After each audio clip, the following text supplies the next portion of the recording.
শোনো শোনো শোনো, গ্রামবাসী শোনো।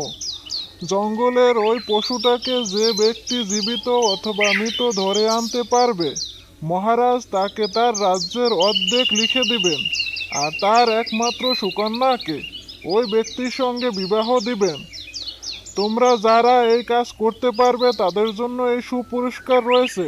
শোনো শোনো শোনো, বিশেষ ঘোষণা শোনো।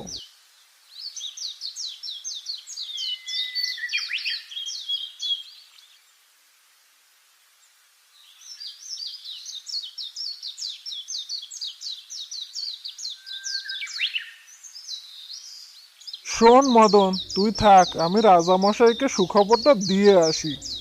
কিসের সুখবর দাদা ভাই? জঙ্গলের ওই জানোয়ারটাকে ধরে রাজামশাইয়ের একমাত্র কন্যাকে বিয়ে করবো, সেই সুখবর। যাই, রাজামশাইকে সুখবরটা দিয়ে আসি।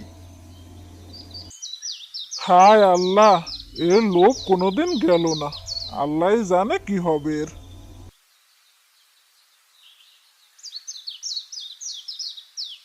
রাজামশাই, আপনি কোনো চিন্তা করবেন না। যে ওয়াদা করেছেন সেভাবেই আপনি বিয়ের আয়োজন করুন। আমি জঙ্গলের পশুটাকে আপনার সামনে ধরে নিয়ে আসব। এবার আমাকে অনুমতি দিন, আমি গেলাম।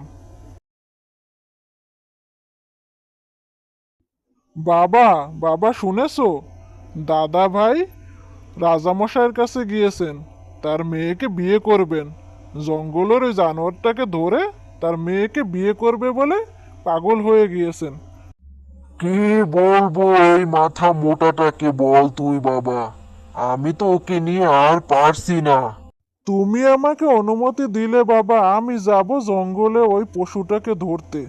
রাজামশাই বলেছেন যে ওই পশুটাকে ধরে আনতে পারবে রাজ্যের অর্ধেক তার নামে লিখে দিবেন। আর তুমি অসুস্থ বাবা, সংসারের অভাব, তাই ভাবছি। কিন্তু আমার খুব ভয় হচ্ছে বাবা।